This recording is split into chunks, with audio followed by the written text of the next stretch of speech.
Hi friends, I'm Lisa Kapala. Welcome to Where's Wilmington? Well, I think we pretty much know it's summertime, and who doesn't like a good celebration during the summer? I know I do. So we have Tina Stewart with us today, who's going to tell us about the library's 150th birthday celebration. I am so excited that you're here. Well, thank you for having me, Lisa. It's good to be here. Yes, and you've brought so many goodies. I can't wait to share with the people. So basically, the month of August, or have you been sort of doing this since June and July, has been kind of the kickoff for this huge celebration of the library. Right. We really kicked it off on Memorial Day with the rededication of the library. That as 1969, when the current building was dedicated to the 4 servicemen from Wilmington who were killed in the Vietnam War. Right. So we rededicated the library with a new plaque on the front of the library, right, with their names as well, and we made it broader and rededicated to all the residents from Wilmington who have given their life in service to the country. Right. And it was a rainy afternoon, but it was really very nice. We had, the town manager, we had our legislative delegation there, and it was just a nice event. And I think we also had a display inside the library leading up to that celebration with some material and newspaper articles about these 4 young men to honor them. And so it was a good way to begin the celebration of the 150th. So that was sort of the first thing. And then we led into our summer reading program where we incorporated the 150th celebration into some of those activities that were as we were moving forward through the summer. Okay. So I know the library has a summer party or bash every year, except we didn't do it last year. For obvious reasons, those of you that might not know, there was a thing called COVID that happened. Yes. And that's why you didn't do it. So this year, even double the fun. Yes. Plus it's the 150th. Right. So kind of good that you didn't have to miss that benchmark. Yes. So that must have made you all so much more excited about the process. Yes, right. So we'll be celebrating the end of the summer reading program, and will be the finale celebration of the 150th anniversary. And that is going to be on Friday, August 13th. Yes. Rain or shine, hopefully not so much more rain. Yes, We've had a lot lately. We're hoping, yes, and it'll be on the Swain Green. Okay, so I know you've brought along some exciting things we can look at to kind of give some background on where the library's come and where it's going to go. Sure. So let's take a look at some of that footage. That's a beautiful design right there.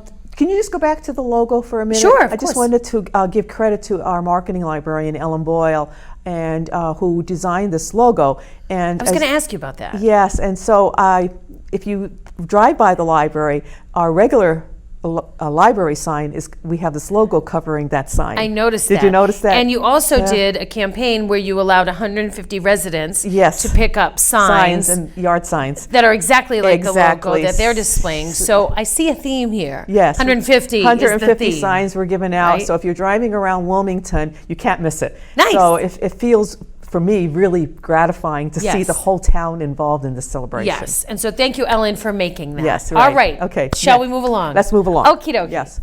So, first librarian, Charles Swain. Yes. 1871, the town voted to establish its first public library. Right. Charles Swain was actually the town treasurer. He was very active in the town of Wilmington at that time, and he was also acting as a librarian and as a town treasurer. Right. And so the first library opened in the rear of the town hall, quote, meeting house, which was the old town hall, was the arts center, and now is the Wilmington School Department support services are using that building. Okay. But is he the Swain of the Swain Green? Yes, he is. The Swain School. The Swain School. He had. I think there were his sisters, but two teachers. Two teachers, exactly. Right. They're all related. Wow. Big name in town. Yes. Yes. Well, WCTV was in the Swain School. Oh, how could we forget? Right? Yes. So as soon as I saw that, I knew. Yes, right. All right. Shall we move on to the next? Yes. So in 1890, the library moved to the old Center Schoolhouse, which we all know very fondly as Right. the 4th of July building. Yes. And it remained there for almost 90 years. Yeah. Wow. Yeah. Not a lot of room. Yeah. Almost There. 80 years, excuse me, almost 80 years. Yeah. No, right. And the town was growing. And they did try to expand that and add on to it. But finally, certainly in the late 60s, it became apparent that this was no longer going to be and served so as a library. prior to that, Wilmington was somewhat of a farming community. Yes, it was. And Yep. so maybe there wasn't as much of a need or as much time available to read. And so I guess as times change and we move forward to the 60s, then we need more space Exactly. for more books and more people, Exactly. right? So the town, they did a study and they started, sort of exploring the idea of building a new library Okay. in the mid-60s. And at a town meeting, of course, they voted to appropriate the money, and the library that we are in today opened in 1969. If you want to go to the next slide, I think you'll see. Oh, wow, look at that. Yes, this is just a picture. It's the only one I really have, maybe another one of the inside of the library, Wow. probably around the 1950s, or what it looked like. Right. But there are people today that remember that library. Right. We're Going so there. lucky to have such a rich Yes, yeah. historical texture here in our Yes, town. right. Now, would this have been in the 4th of July building Yes, still? yeah. So this is from that. Yes. The next thing we'll probably see is more up to date. Yes, the Right, next- what we're used to. Yes, okay, so this is the St. Thomas of Villanova Church. Right. So what happened is the town purchased the property from the Archdiocese of Boston to build the library on that site. And Interesting. then, of course, we know now where the current St. Thomas of Villanova Church is. Right. The new library opened in 1969. Okay. And the next slide, I think, is yes. So this is from the town crier. These Wow. are Girl Scouts moving the books from the old library and into the new library, book by book. That's pretty cool. That's pretty cool. You got to think about it. No Yes, dollies, no yes, trucks, yes, just the Girl yes, Scouts. That's yeah, neat. yes. And I can see from that slide too, the front of the Yeah, building yeah. looks relatively the same. Oh yes, it's Yeah. pretty much. I kind of like that you've kept the integrity there. Yes, know? we have done nothing to the front of the Right, building except we right. added the big sign. Right, I think of that's, course. And we did landscaping and cleaned it up over Right. the years to make it sort of more appealing. But the exterior has remained the same. Right. Yeah. All right. And actually, not a whole lot has changed in the interior, but we'll talk about Yes, that a little let's bit. do that. So this is about the children's room, about in the 1970s. I could see the old card catalog there. Sure, As the you're- Dewey the Decimal Yes. System. Well, we still use the Dewey Decimal System, but we don't use the card catalog. Right. It's all online now. We use the online catalog. Nice. But again, the activities in the children's room are very similar to today. We have there's a checkerboard and there's crafts being done, and you Right. can see the children here doing them in the 70s. Now, this, of course, is someone you probably know. Can you recognize who that is? That can't be you. It is. Wow. Yes. Because I know you came Yeah. around Yep, lived yep. the late 70s to our Yes, library. We're to- so lucky to have you so long. So long, yeah. So we used to order 16 millimeter films from Right. the Boston Library to show movies in the program room on the How second much floor. fun are you having with that projector? I right don't look there? too happy. No, you don't. I did not like. struggling with old Yes, because I know, technology. if for those of you Yeah. don't know what this is, you had to loop that Yes, through yes. some little chambers to get it was- to roll. You do, yes, so you fun, remember. fun, Yeah, right? So anyway, I thought that was and one of the Nice. few pictures we have of programs Wow. from 1974. So yeah. movie night began then. Yes, right. So different So this now. is just again a picture of the old card catalog. We still Right. have this as a sort of a replica. We keep this antique in the admin Yeah. office. It's a nice thing to have. Yeah, and you can see here all the reference stacks along with the first public computers we were Yes. adding probably in the 90s right around the time that we had that internet picture. Right. That if you saw Look at them how in big Globe. those monitors are. Yes, they're very big. I mean, a keyboard's a keyboard, but the Yeah, monitors are huge, and the exactly. heat that Yeah. had to come off Right, from those too. right. Yeah, definitely good where you placed them. You had to So- find some room for all that. But again, the computers are beginning to replace the card catalog. Right. Although we kept it for a while, even when we had computers, because people just didn't want to let go of it.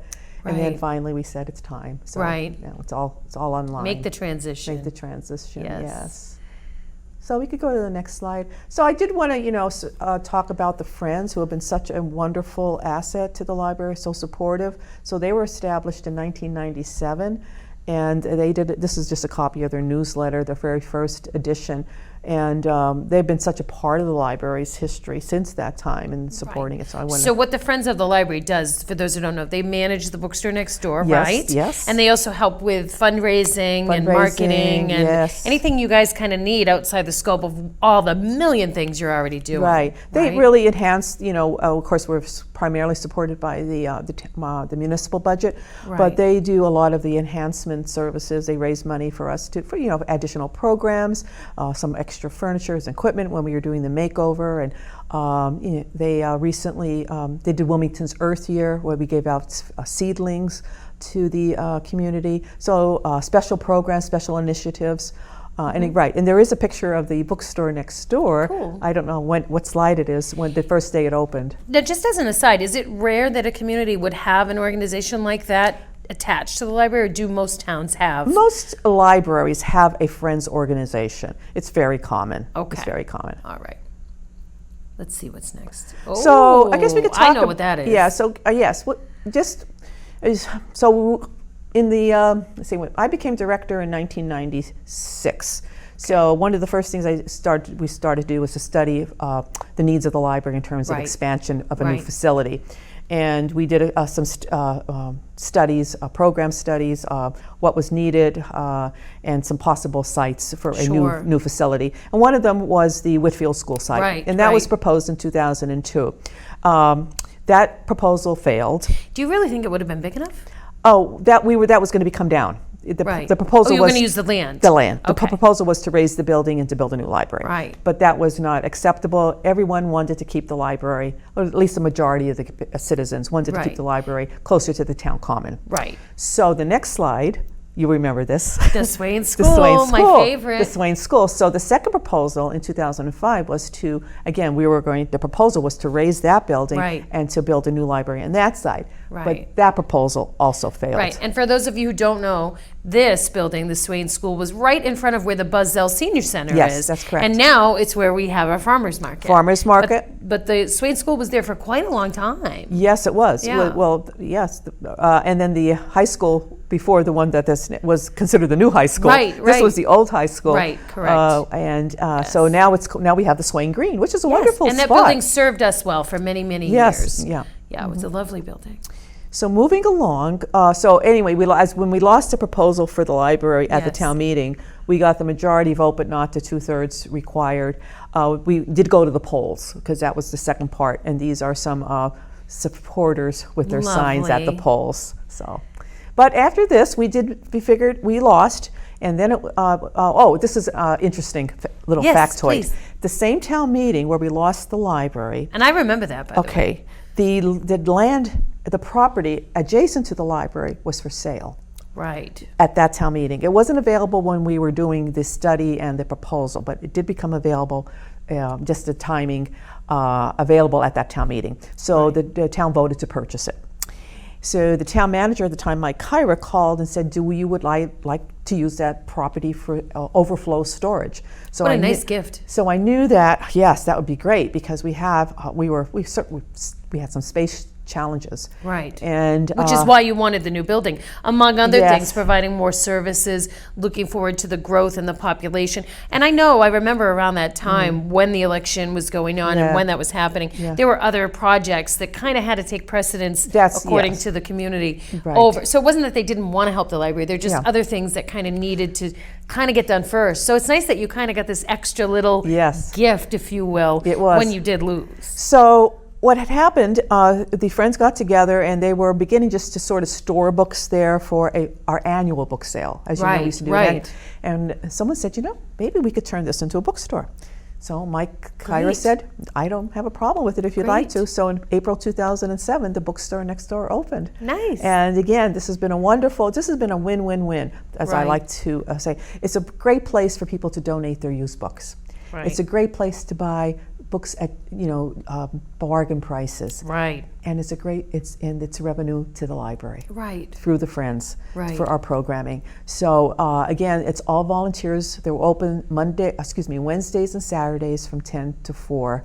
And it's all volunteer run by the Friends. And you have other items in there too, don't you? We, books? Did you have DVDs, I thought, or CDs? Well, or it's interesting. Again, as you know, more people are streaming. Yes, yes, so, we know about that. Yes, and so they did have books on tape and DVDs, right. But they're finding that they're not certainly as more, so even they're in the not library, moving and you need they're the not space. moving as much. You need the right. space. Yeah. But people who love books love to go to this bookstore, Yeah. and they accept donations, and it's Right. from the community. So it's a really, really wonderful revenue source for the library. And it's very quaint if you haven't Yeah, visited it. oh, It's yes. very nice and quiet and peaceful, and everything's very well organized. It's very well. It's really yes. a lovely place. If you haven't stopped by, all the rain we've had, rainy day, Yeah. Yes. good thing to do. Yeah, like you said, win, they do win, a great win, job. They do a right? great job. Yeah. So Yes. visit the bookstore if you haven't Yes, been there. yes. Yeah. So after we lost the library, Then you had to regroup. yes. What are we going to do now? Makeover begins. So Were you upset when that happened? just for a few days. Okay. My staff rallied, and they Good. said, "Okay, we're going to do a makeover on a dime." So Right. what can we do with the building we have? Right. You got lemons, so you're making Made some lemonade. lemonade. So- and eventually it will happen. Eventually the library will probably get a makeover, eventually. But you did what you could, and that's great. Yeah. That's So what the we first need. thing we did is certainly had to remove book stacks. Right. And reduce the size of the collection, because what we wanted to do is make more room for people. Right. And because the book stacks it was also causing, the window light, the natural light was being blocked. Right. So we wanted to make a more of a quiet, nice seating area. We needed more room for technology, for Right. computers. Right. So this was the first step, and then other things that we did. We did new furniture, painting, new windows.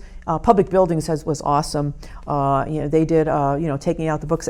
You could see a little bit. There were all book stacks Right. in this area. Now it's all a quiet study area. Right. So, but it's ongoing. It's So interesting you should say that too, because when I think of the library, when I was a kid, it was quiet. Yeah. Maybe you stayed in a quiet area, but now you're saying people. So the face of all libraries has kind of changed a little bit in that it's more community center oriented with books and technology than I think it was before. And that's why you needed the room for the people. So they could come and learn all the things they needed to learn, not just take the books, but actually stay there. Exactly. Yeah. So these are just some pictures of the before and after, where the first floor Lovely. service desk was moved. It's interesting. If you come to the library, you park in the parking lot. Right. And you don't walk around and come in the front door. Right. You come in the rear door. I think the architect probably thought people were going to come around the front door, so the desk used to face the front door. Right. So we moved it so that the staff could see the person coming in, where you could see on the left, Yes. the staff person her back is Makes to a big difference, I it's think. to the Just she's- more welcoming, even something as small as that. Yeah, so we did a lot of changes like that, better signage, but it's an ongoing process. We're still tweaking the makeover, and as things change, we're adjusting, Right. always trying to make it a little bit better and user-friendly. Right. And then, of course, this was the preschool area before we did the update and the makeover of that. Again, very crowded with books, dated looking, and right now it's just more open. It's, Right. We got more preschool. As you could see, some preschool toys, Right. more family oriented, Right. and it's always gratifying to see the parents and the toddlers and the kids there. And we missed, of course, during COVID, everything was just the toys were No. put away, and it was just dead and quiet. Not the same. But Yeah. now that we're open, pre-COVID hours, and in the summer reading program Right. is bringing more and more families back to the library. And I think that's why this celebration is so Yeah. important, Yeah. because it encapsulates what we've all been through. It's nice to be able to get together and celebrate something special like this. Right. So this is just, again, the teen zone. Yes. Again, very crowded. As you could see, there's two computers. We see the one straight down the Yes. aisle there, and then Right. there's another one with a young man sitting there. So again, we just redid that whole area as well. And you can see the next slide. It's just These are just examples of the before and after things of the makeover. Did you have to archive a lot of things too? Did you have newspapers or other documents that were kind of clogging up your stacks when you did your makeover that you had to move, or was it just kind of repurposing things and putting them differently? It was a variety of things. Yeah, I bet that took a while to do. Because we digitized, we got rid of we used to have everything on microfilm. Right. We digitized the town crier. So, that saved them, space. That's good to know. So, yes. That we have that available to us if we need it. Yes, you have to be able to purge, and that's hard for librarians sometimes in order to create that space. That's hard for everybody. Yes, right. But especially at a library, right? Exactly. Yes. So we also did a lot of things outside. Right. One of the more recent upgrades was our outside reading garden, which we named the Peggy Kane Reading Garden. Right. It was dedicated, as everybody knows, Peggy was a long-time supporter of the library. She was a trustee. She was a president of the Friends for many years, and just really an educator. And she loved literature and reading, and supported the library. And of course, she was on the school committee for many years. And we actually did a little show on that with her daughter yes. to talk about that. So that's called Talk of the Town. You can take a look at that if you want more. But basically, it's an outside area where you can just kind of peacefully have a little snack, maybe read a book, kind of be outside, a little away from the sun, which we haven't seen, but when it comes back, it's a very nice area too. We also use it. We also do programs now out there. I do a Wednesday a book discussion on the last Wednesday of the month. So my book group met out there. It's lovely. Yeah, it's a lovely area. If you haven't seen it, you should go take a look at it. So again, these are more improvements. This is the more recent one. Barbara Johnson. We had a bequest given to the library in 2015, which enabled us to do some more renovations of the building. And this is the most recent one on the first floor. We created a small meeting room on the first floor with those funds. And so how would members utilize that if they you need could book it. You could book it online. Great. Mm-hmm. And what's the capacity for that? 6, only 6 people. Great. And it's a meeting room. It's not where people can go in and study. Right. It's where two people. This would be like if you had a small club or a small group. Exactly. And you wanted to talk about something, you get a little privacy. Yes, that's correct. Yes. Okay, great. Yeah. That's a beautiful room. So this is, again, everybody's seeing this picture. We'll move on quickly. Isn't that lovely? Yeah. So what I just wanted to talk about is how, certainly how we had to pivot during COVID. So this, we began doing virtual programs. Right. And when we were shut down, and we're still doing them as we still transition back to in-library programs. Right. As you could see, the staff, we were meeting on Zoom, and the second slide on the right is two children. The mother sent this to our children's librarian, where she was doing story time on Zoom. Right. Again, I think it just shows how libraries are adaptable. Yeah, and it's so funny about the Zoom piece because Zoom had just kind of started taking over the universe as the pandemic happened. So the serendipity of the Zoom company, if you will, creating itself and people being able to use it and it being so user-friendly really helped so many people to stay connected during such a difficult time. Absolutely. Especially libraries, because how can you provide those services that are mostly within the building? Yeah. So you had to rethink a lot of things. Yeah, so it was a great way to reach people. But we also, on the right, we also began doing outside programs, more and more. This is actually in front of the library. It's a tie-dye painting. Right. So we continue to do our story time through the summer outside the library, right next to the Peggy Kane Reading Garden. So we're really taking advantage of our outside space. Right.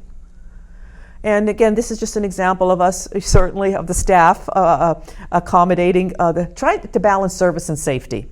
Okay. We wanted to be able to serve people, but yet keep the staff and the patrons safe. So there is some these barriers as public buildings provided at our service desk on the first and second floor, and we did curbside delivery of the books where anybody this is before when we were closed to the public. Right. The staff was on site, and patrons were able to reserve their books, and when they would come to the library, they'd call the front main desk, and the staff would bring them out to the car.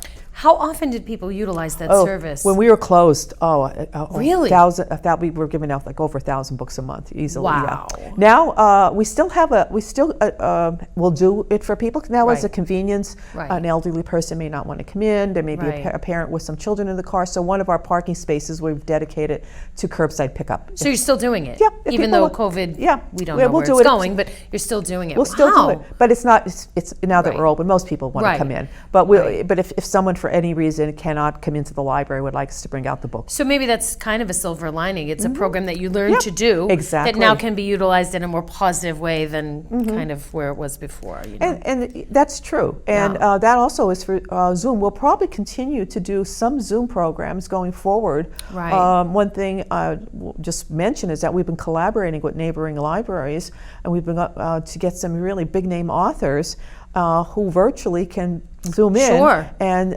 talk about their book. Right. And so that has worked very well on Zoom. And what's nice about that too is the public's more used to it too. Yes. So we've all kind of used Zoom a little bit. We've all sort of had to learn new ways. Yeah. So it makes it easier to say to the public, Yeah. we're using Zoom, and people Yeah. say, oh, I know what that Yeah. is. Right. You know, so you don't have to reinvent the wheel, which is kind of nice. Yeah. Yeah. So- Good.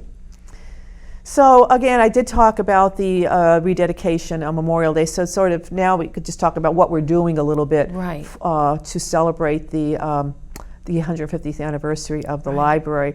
So again, Wilmington, I'll just read this. Wilmington Memorial Library dedicated on Memorial Day 1969 in honor of Wilmington servicemen who gave their lives in the Vietnam War. John A. Rich, John J. Fullerton, Robert W. Parent, Richard W. Welch. Rededicated Memorial Day 2021 in observance of the 150th anniversary of the library in honor of all from Wilmington who gave their lives in service to our country. Wow, that's so amazing. I thought that was a very nice way to Yes. really It's a lovely kickoff and kickoff honor event too. to the So lives. before this happened, you had some time with COVID to kind of figure out what you were going to do, and there is the 150th. That's what I wanted. Yeah. So how did you come up with the plethora of things you're doing? How did we come up? You must have had lots of meetings to kind of brainstorm. Yes, we did. We Yeah. brainstormed. We talked to some of the friends, trustees, Terry McDermott, who was our Right. from the town Hardin Tavern. Right. You know, sort of everybody sort of weighed in with ideas.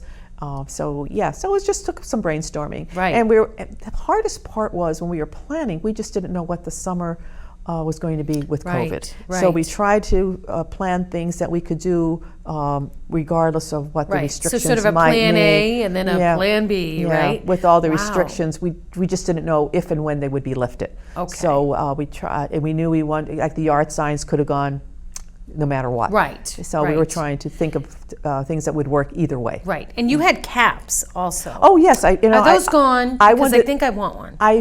I would have given you one, Lisa. I forgot That's it was. okay. I will get you I will one. come by tomorrow and But get Lisa, it. you have to read a book. And I know Okay, you will read I one. can do that. And sign up for the Because reading they're program. beautiful. Yeah.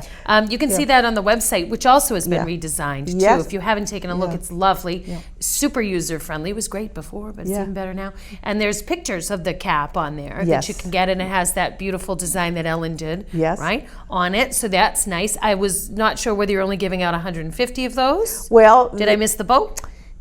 No, you didn't miss the Okay. boat. But if for children, we only have 150, and they have to Okay. read. I think there's a reading requirement before they get a hat. Okay. And then for all the adult reading program, you have to sign up and read one book. Okay. And then you great. get a hat. Are you going to test me after? No. All right. Good. Yes. Phew. So Okay, and I know there's other things going on too. Great Gatsby is Yes. kind of somewhat a loose theme for Well, the it's- situation. well, it really was what we wanted to do was select a book and do a community reads. Yes. Because we've done community reads in the past, and the library, one of the things the library does is bring people together. Right. And reading a common book is another way that Right. people can get together and talk about one book. Right. And that's sort of the whole concept of one book, one community. Right. And we thought this celebrating the 150th anniversary just emphasizes the power of a public library and Right. bringing the community together through reading. Right. So the Great Gatsby went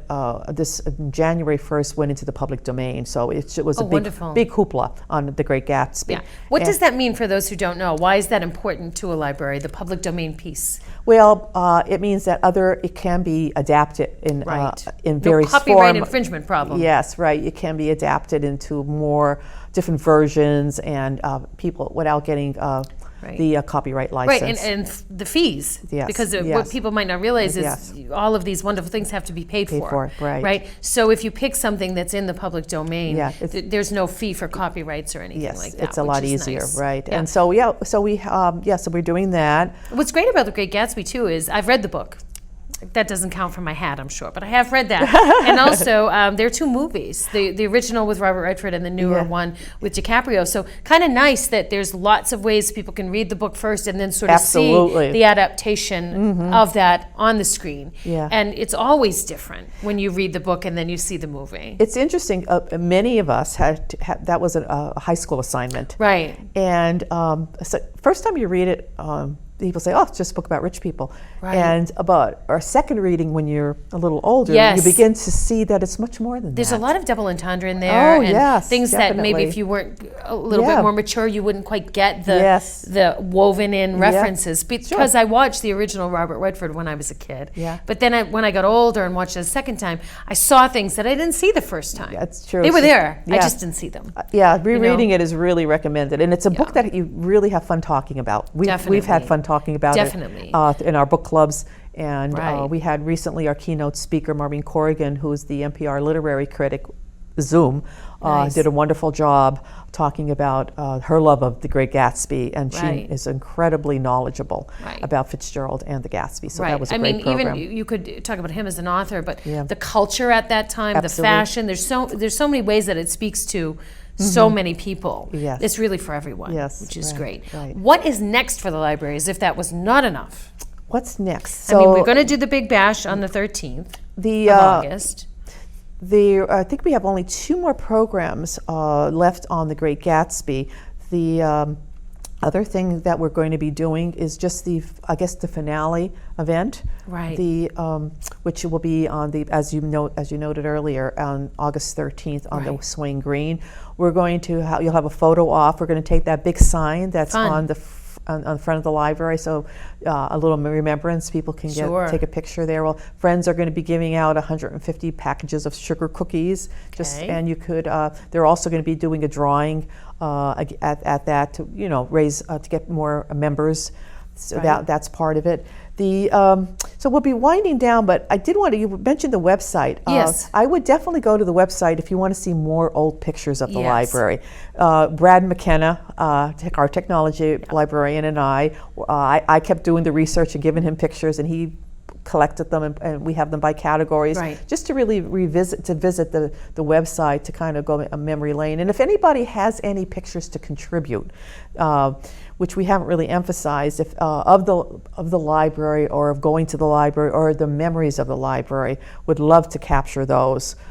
So please go onto the website. There is a place to go online and share those if you And have just any. so folks know, that would be a scanning situation. Yeah. So you wouldn't keep their pictures unless they wanted to donate them. You would scan them and they would be protected, and the person could bring it home, just in case Yes. anybody's worried about, I don't want to give up this Oh, no, photo. no, absolutely. Right. They could scan them themselves and upload it and send it to us, or they could bring it in and Brad can do Right. it. And if you do look at the website, folks, it's very well divided into all of the celebration little pieces that are there, little tidbits to tease you with. But the section with the pictures, I did look through that. Yeah. It's quite nice. So you can look through that kind of quickly, and it just kind of gives you a sense of where we've come from. Yes, that's right. I have to say I'm very proud of Wilmington's library, because you've done so much with what you have. And I think that's really a tribute to yourself, because you've been there a very long time. Yes, I have, Right? yes. But also the staff too, and just kind of like you said, pivoting and sort of moving along with making use of the resources you have. And I think that's what libraries are about anyway.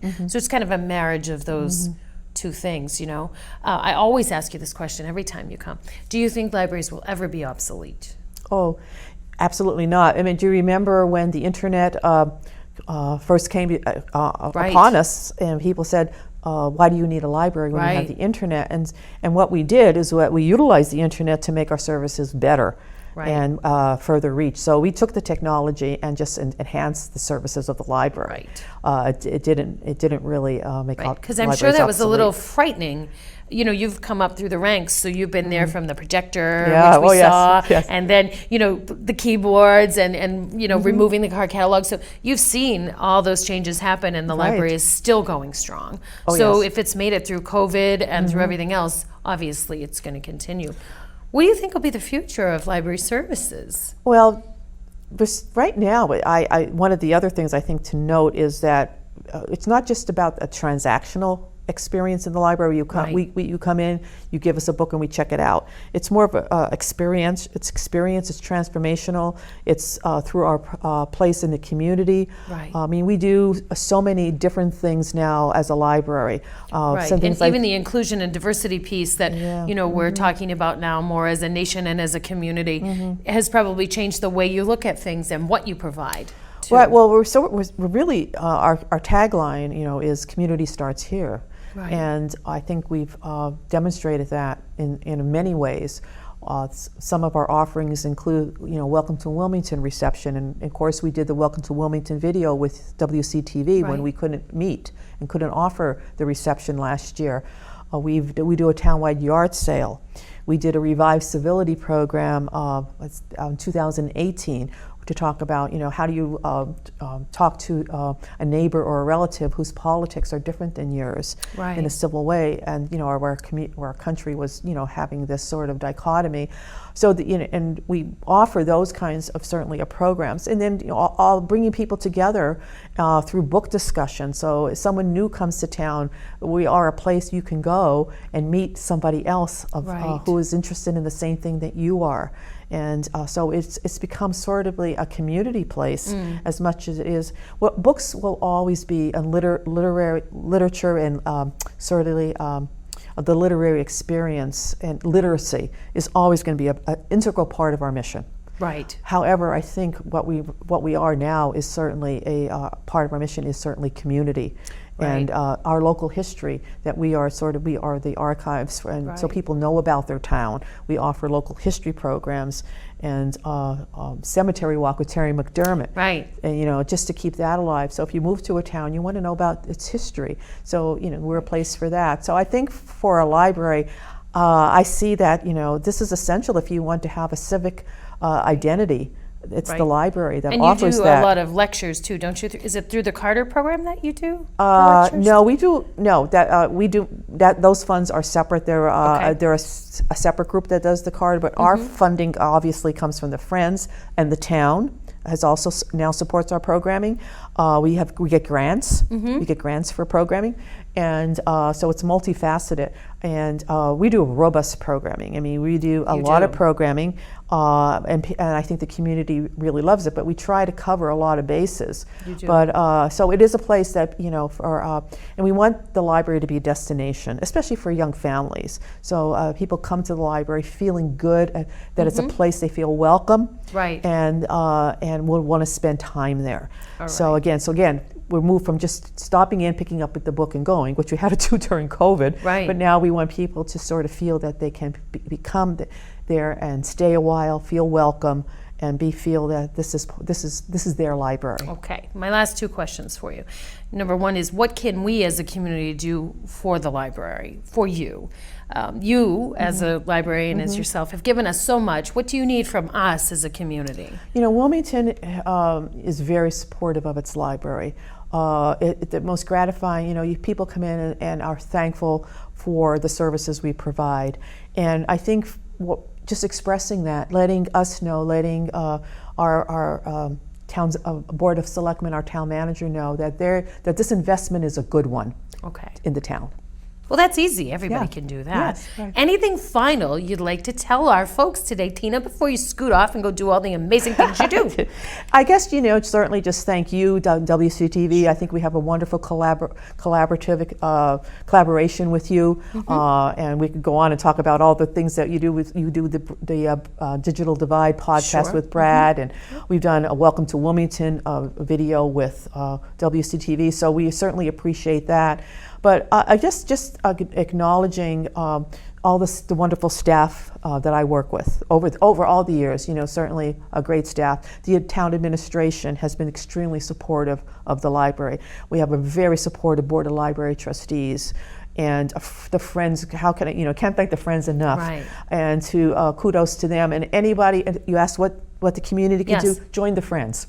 Join the friends. That's a Okay. wonderful way to support the library. Be a member of the Friends of the Library. Come to the bash and join the friends, or you can join online. Excellent. It's a wonderful way to show your support of the library. Excellent. All right, so if we need more information about anything library, but especially the 150th birthday celebration, we should go to the website, right? The website Which has is everything. www.wilmlibrary.org. Easy peasy. Easy peasy. Right? And if you don't have a computer at home, come to the library and you can look at the website there. Absolutely, you got it. Thank you so much, Tina, for Thank being you with so us. much, And thank you Lisa. for everything you've done for the community all these years, and your staff You're too. quite welcome. All right. Thank you so much for watching Where's Wilmington today. Just want to remind you that the next time somebody asks you where's Wilmington, you tell them right here on WCTV. Keep reading, and thanks for watching.